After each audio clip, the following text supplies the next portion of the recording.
duty transcends good and evil.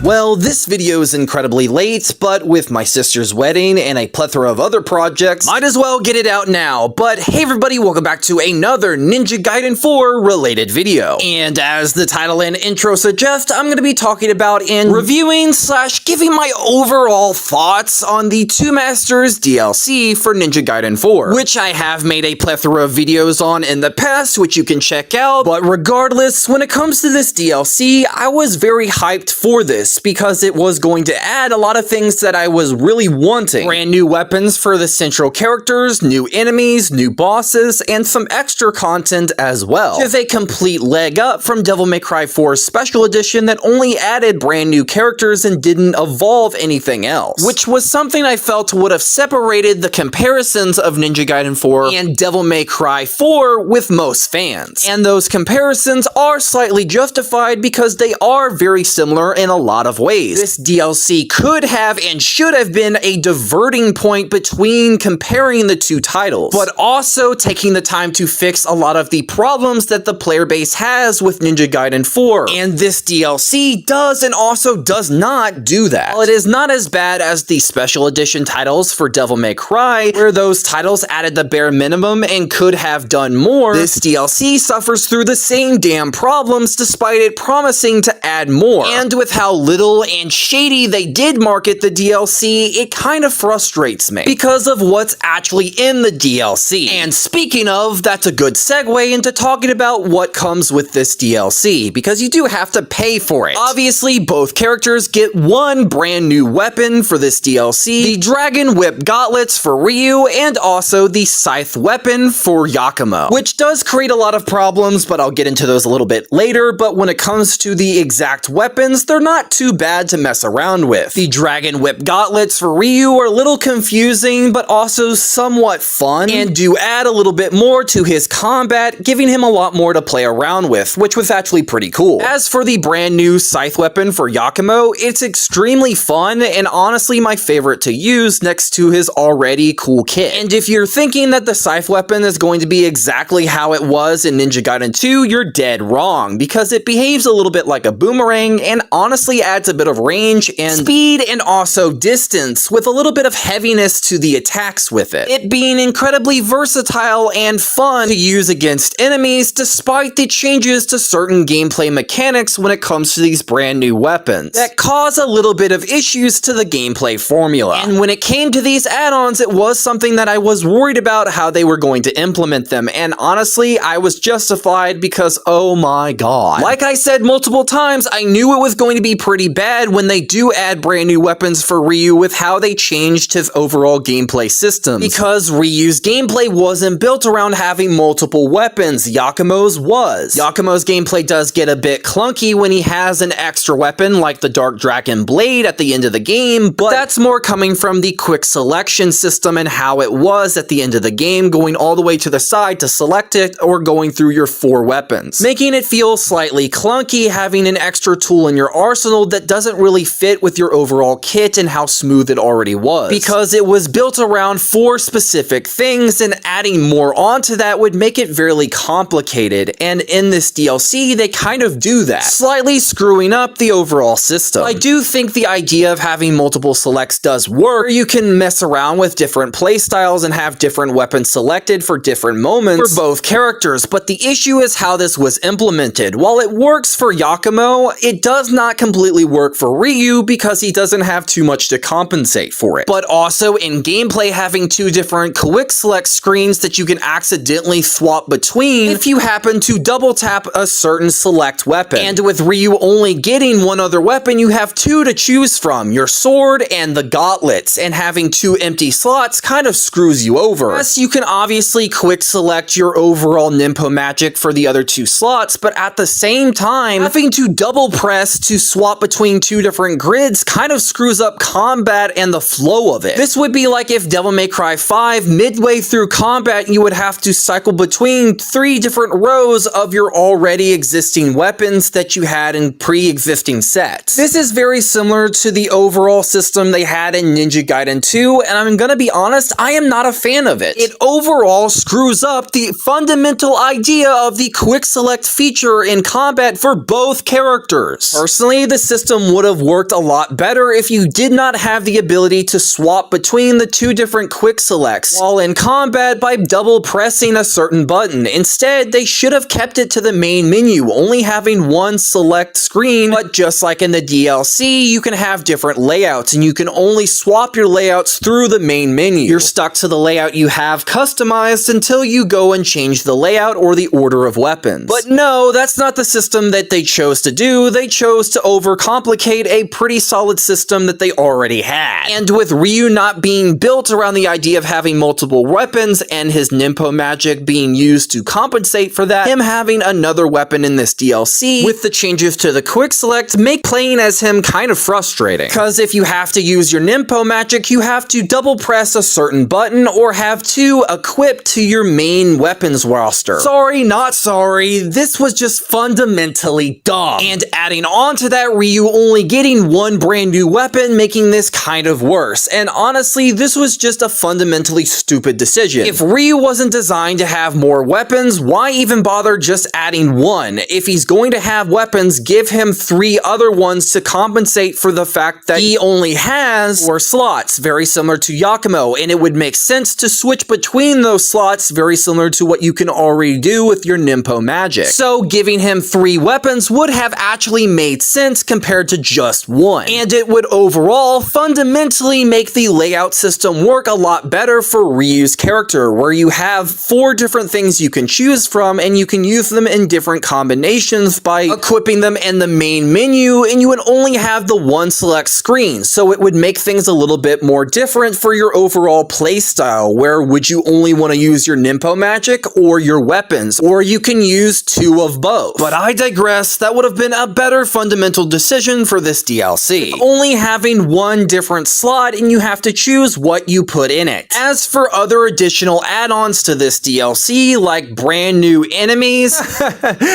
good one, Team Ninja, good one. Yeah, very deceptive wording there, because they would be brand new to the overall game, but they're not completely brand new. They're actually enemies that we fought in Ninja Gaiden 2, recycled for this DLC. I'm sorry, but this was a very deceptive and kind of stupid decision. First of all, a brand new enemy would be something that we've never fought before, like some of the enemies that we fought in Ninja Gaiden 4. A lot of the enemies in Ninja Gaiden 4 are completely different than the ones we've had in Ninja Gaiden 2 and also Ninja Gaiden 1. For instance, the DEO feels completely different than the Black Spider Clan. Despite them being very similar and fundamentally acting as the grunt enemies of the game, they do act completely different and have different variations. A brand new enemy would be something on the lines of that, or some of the different fiend designs that we had to fight in Ninja Gaiden 4, like the fish monsters that spew different stuff out. Those are completely new to the series, and we never fought anything like that in 3, 2, or even 1. That is what you consider a brand new enemy, not a repackaged enemy that we fought in a previous game that is kind of new because it's being added to this one. First of all, you can already fight the Black Spider Clan in Ninja Gaiden 4, but not through the main story, but through some of the trials or other various things. So that's just lazy. And when it comes to the enemy from Ninja Gaiden 2, again, still lazy. While you can't fight them through the extra content like you can with the Spider Clan, it's still lazy because it's not brand new. What's actually truly new in this DLC is the boss aspect, because they weren't lying, they do add 3 new bosses, but they are variations on one another. The villain of the DLC acts very similar to the Furies in God of War 2018 and a little bit in Ragnarok. This was actually the best aspect of the DLC. The first version of this boss, fighting her as Yakima, would be one where you have to worry about the ranged aspect of it, where she has these blue fans that she can use against you, and sometimes she can lock you in with a grab very similar to Achilles in the base game. But when you transition to Ryu and have to fight another variation of this boss variation doesn't use the fans that the first one did and uses a lot more heavier attacks like hammers, slight lava-based stuff, and other various things. And the final version is a combination of both that also has even more devastating attacks, which you would be fighting as Yakima. As for the story, I honestly think it's a 50-50. I think it's pretty good, and it does lean way into Ninja Gaiden 5, where it proposes an interesting question to the character of Yakima, where what exactly does he do now since he's killed the Dark Dragon, which was a big part of his journey, leaving both characters on a very neutral note. As for the other content, like them adding a basic bloody palace and other stuff, I honestly can't really say that it matters too much, because really, they don't really add a whole lot. We only get 3 different story missions, and none of them explain how we get the brand new weapons, and yeah, both characters get brand new weapons in this DLC that takes place after the main story, which we don't actually see how we get these, which makes their inclusion feel not only random, but sudden. But that's a problem all on its own. How do I actually feel about this DLC? If I'm being honest, I do like aspects of it with what they actually add, but the things that are added in this DLC, while fun, are slightly disappointing. The lack of actual brand new characters and story content, the lack of variety of weapons for Ryu, and honestly should have been added in the base game, and the fundamental problems this DLC creates with certain gameplay changes. While it's not as great as other different DLC content, I believe it could have been better, and it's a damn shame that this is all we're freaking getting. And unlike the city that never sleeps, it doesn't really feel worth getting, and honestly could have been handled a lot better. But that's my thoughts on the Two Masters DLC for Ninja Gaiden 4. Let me know yours in the comments down below, whether you agree, disagree, did you buy it, what are your thoughts? And let me know whether you agree or disagree and whether I'm right or wrong on some of the points that I bring up here. With my overall thoughts on the DLC, make sure to like this video if you did enjoy, or change it to a dislike, it's perfectly fine. And if you are brand new to this channel, make sure to hit the subscribe button and the bell notifications button to be notified whether I upload, whether it's Devil May Cry, Resident Evil, where I am working on a review and a couple other walkthroughs, or Ninja Gaiden content, or any other content under the sun. Have a good rest of your guys' night, morning, afternoon, whatever it is for you in the world. Peace out, guys and gals. Bye-bye.